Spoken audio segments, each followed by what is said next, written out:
अब आगे आते हैं, जब ये पहला मुशायरा हुआ उसमें मैंने देखा कि उस मुशायरे के बाद एक तूफ़ान खड़ा हो गया है, और वो तूफ़ान किसी और ने बर्पा नहीं किया था, मेरे अपनों ने बर्पा किया था।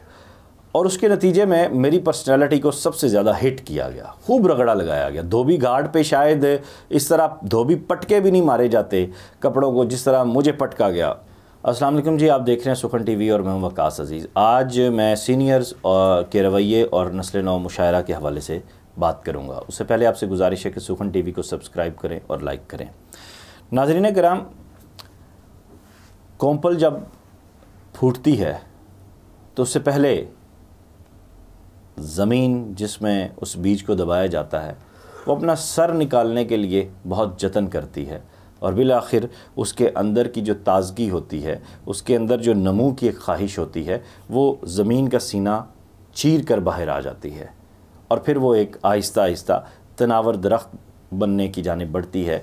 लेकिन उससे पहले, उसको तनावर दरख्त बनने से पहले बहुत सी आंधियाँ, तूफ़ान, सख्त कड़ी धूपें, प्यास, बारिश ना होना, तरह तरह के अज़ाबों से गुज़रना पड़ता है, और उसके बाद फिर जाकर वो एक तनावर दरख्त की सूरत इख्तियार करती है, जो फल देता है, जो साया देता है, जो खुशबू देता है, और फिर हम उस पेड़ के साए में या उसकी खुशबू के साथ अपना सफ़र आगाज़ करते हैं। मैं कुछ ऐसा ही समझता हूँ कि नए जो लिखने वाले हैं, जो नए लिखारी हैं, उनको अपने सीनियर्स की जानिब से ऐसे ही रवैये का सामना करना पड़ता है। 2014 में मैंने नस्ल नौ मुशायराजात का आगाज़ किया। इससे पहले मेरे मुरब्बी और मोहसिन जनाब अताउल्लाह कासमी ने ग़ालिबन 2012 में या 13 में नस्ल नौ मुशायरा अलहमरा में करवाया था, जिन दिनों वो अलहमरा के रूह रवान थे, सरबराह थे। ये बारिश का पहला कतरा था। और फिर जब मैं लाहौर में आया, 27 दिसंबर 2012 को मैंने हिजरत की इस्लामाबाद से लाहौर, और वक्त टीवी लाहौर ज्वाइन किया। यहाँ आकर मैंने देखा कि लखनऊ की तरह हर गली कूचे के नुक्कड़ पर एक उस्ताद मौजूद है, और बेपनाह अदबी ग्रोहान यहाँ मौजूद हैं। डॉक्टर तौसीफ़ तबस्सुम मेरे असातिज़ा में से हैं। मैंने उनसे बहुत कुछ सीखा, और जब मैं यहाँ लाहौर आया तो उन्होंने मुझे कुछ सीनियर्स को सजेस्ट किया कि उनकी सोहबत में बैठा करें ताकि आपको शेर समझ आ सके। मैं रोज़े अज़ल से बंदा सादा, मैंने उन सीनियर्स के साथ बैठना शुरू किया। मैंने उनसे बहुत कुछ सीखा भी, अच्छा भी और बुरा भी। अच्छा उन्होंने सिखाया, उनकी मेहरबानी, बुरा भी उन्होंने मुझे सिखाया, उनकी मेहरबानी, लेकिन मैंने वैसा किसी के साथ किया नहीं। वो क्या था उस पर मैं नहीं जाता। अच्छे की सूरत ये है कि उनके बुरे को अच्छे में इस तरह डेवलप किया कि अपने बाद में आने वाले जो लोग हैं, मैंने किसी को कभी नहीं कहा कि मेरे शेर को अपनी वॉल पर दर्ज करो, मेरी गज़ल पे दाद दो, या मेरे साथ एक जलाओ में चलो, या रेवड़ बनकर चलो, या एक जत्थे की सूरत में आओ। मैंने ये देखा कि बहुत से अच्छे लिखने वाले नौजवान जो हैं, जब वो शेर कहते हैं, मज़ाफ़ात में बैठे हुए हैं, दूर दराज हैं। फॉर एग्ज़ाम्पल मुझे कमर अब्बास यहाँ पे याद आ जाते हैं कहूटा से। शहर में घर तो बन नहीं सकता, एक ताल्लुक़ बना के चलते हैं, बाल उसके उड़ा के चलते हैं, हाथ कितने हवा के चलते हैं। शहर में घर तो बन नहीं सकता, एक ताल्लुक़ बना के चलते हैं। कमर अब्बास की बाएं बाजू ग़ालिबन या दाईं वो चारा मशीन में आई, लेकिन उस नौजवान ने हिम्मत नहीं हारी, फिर भी वो लिखते हैं बैनर्स और बहुत नई शायरी करते हैं, दिलों में उतर जाने वाली, लेकिन क्या है, किसी लॉबी का हिस्सा नहीं है। इसी तरह मुझे एक लाल राम कोहली हैं नौजवान, अब तो माशाल्लाह से वो 19-20 बरस के होंगे, लेकिन उस वक्त उनकी उम्र 13-14 साल थी। उनकी एक नज़म के ज़िंदगी पुश्त पे लगा हुआ वो ज़ख्म है, जिसको चाटने की कोशिश में तमाम उम्र हांफता रहता है कुत्ता। बग़ैर किसी तारुफ़ के ये चीज़ें मेरे तक पहुँची, बग़ैर किसी सिफारिश के। जब मैंने पहला नस्ल नौ मुशायरा ऐलान किया, उसकी सदारत जनाब अफ़ज़ल ख़ान ने की थी, जो हमेशा तारीख़ में याद रखी जाएगी, और उसके लिए पूरी नस्ल नौ आपकी मशकूर भी है अफ़ज़ल ख़ान भाई। रेहान कुरैशी साहब बहुत उम्दा लबो लहजे के शायर उसके मेहमान ख़ुसूसी बने, और मेहमान ख़ुसूसी बनने के साथ साथ रेहान भाई की जो शफ़क़त थी उस मुशायरे में और हमेशा साथ रहती है, मैं उसके लिए भी उनका मशकूर हूँ। अब आगे आते हैं, जब ये पहला मुशायरा हुआ उसमें मैंने देखा कि उस मुशायरे के बाद एक तूफ़ान खड़ा हो गया है, और वो तूफ़ान किसी और ने बर्पा नहीं किया था, मेरे अपनों ने बर्पा किया था।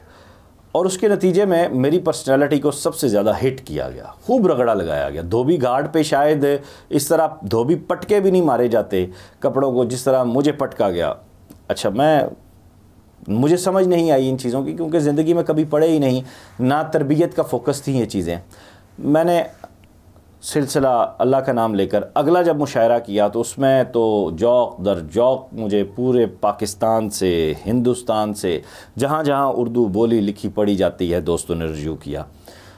अपने तई जितना करा सकते थे, उसमें अहमद ख़याल भाई, उसमें कमर रियाज़ भाई, अच्छा उसमें आफ्ताब बाबर हाशमी भाई, उसमें मुझे अगर कोई नाम भी भूल जाए तो मैं उस पर भी माफ़ी चाहूँगा, लेकिन मंसूर चौधरी साहब, उसमें मतलब अनगिनत ऐसे दोस्त जिन्होंने हमेशा हौसला अफजाई की और उन्होंने इस मामले को आगे बढ़ाने के लिए मेरी दामे दर में सुख ने जो है वो सपोर्ट की। अब ज़िंदगी के चक्कर ऐसे थे, बहरहाल मैं फ़ोकस्ड पिछले 3 साल से नहीं रह सका, लेकिन इस दौरान मैं आपको ये बताऊं कि कोटली हो, कहूटा हो, फैसलाबाद हो, लाहौर हो, ओकाड़ा हो, मतलब पाकिस्तान के दूर दराज एरियाज़ हों, नस्ल नौ मुशायरा जात का इनेकाद हुआ सुखन के प्लेटफॉर्म से। अब 5वां सालाना नस्ल नौ महफ़िल मुशायरा हम करवाने जा रहे हैं। सुखन के रूए रवां हैं जनाब अतबाफ़ अबरक साहब, जो ख़ुद एक मुस्तनद लबो लहजे के शायर हैं, और मैं ये समझता हूँ कि अतबाफ़ साहब का अदबी मंज़रनामे में मौजूद होना ब्लेसिंग है। अपने से छोटों से बेइंतहा प्यार करते हैं। किसी भी नए लिखने वाले और अच्छे लिखने वाले के लिए उनके दिल के दरवाज़े ऐसे खुले हैं कि जैसे एक शफीक बाप अपनी औलाद को परवान चढ़ता देखकर, उसे फलता फूलता देखकर खुश होता है, और अपने सीनियर्स के लिए वो ऐसे फ़र्श राह अपने दीदा व दिल को रखते हैं कि जैसे एक बच्चा अपने से बड़े बुज़ुर्ग को देखकर दुआ लेने की हमेशा ख्वाहिश रखता है। एक ऐसे शख्स का अदबी मंज़रनामे में मौजूद होना यकीनन ब्लेसिंग इन डिस्गाइस है।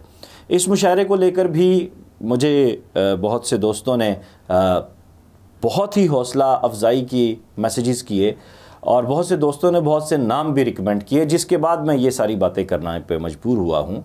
इंशाअल्लाह ताला अल्लाह ने चाहा तो 9 अगस्त को एक बड़ा ही मुनफरिद मुशायरा होने जा रहा है। सदारत मुल्क पाकिस्तान का बहुत बड़ा नाम कर रहा है, अदब का बड़ा नाम अल्लाह का, उसके बाद अल्लाह ने उस नाम को ये इज़्ज़त दी है इंशाअल्लाह ताला।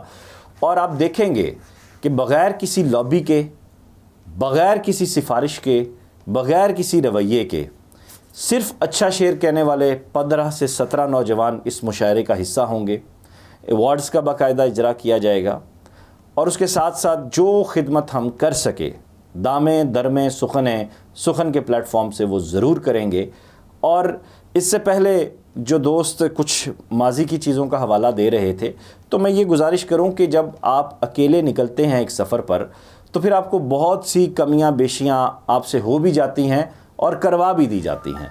आज 7 साल के इस सफ़र के बाद, ठोकरें खाने के बाद, ठाकुर तो नहीं मैं बनने का दावा करता, लेकिन मैं ये ज़रूर कहूँगा कि सुखन एक शजरे सायादार की तरह अदबी मंज़रनामे में नौजवान लिखारियों के लिए मौजूद है। भारत से और दुनिया के दीगर हिस्सों से जिन नौजवान दोस्तों ने राब्ता किया और शिरकत की ख्वाहिश की, हमारी कोशिश होगी कि हम इस मुशायरे में उन्हें भी किसी न किसी तरीके से जगह दें, और बाकायदा जब कोविड का सिलसिला ख़त्म होगा तो फिर एक अज़ीमुश्शान महफ़िल मुशायरा का इनेकाद भी किया जाएगा, और सुखन के आइंदा जो प्रोग्राम है वो भी आपको देखकर खुशी होगी।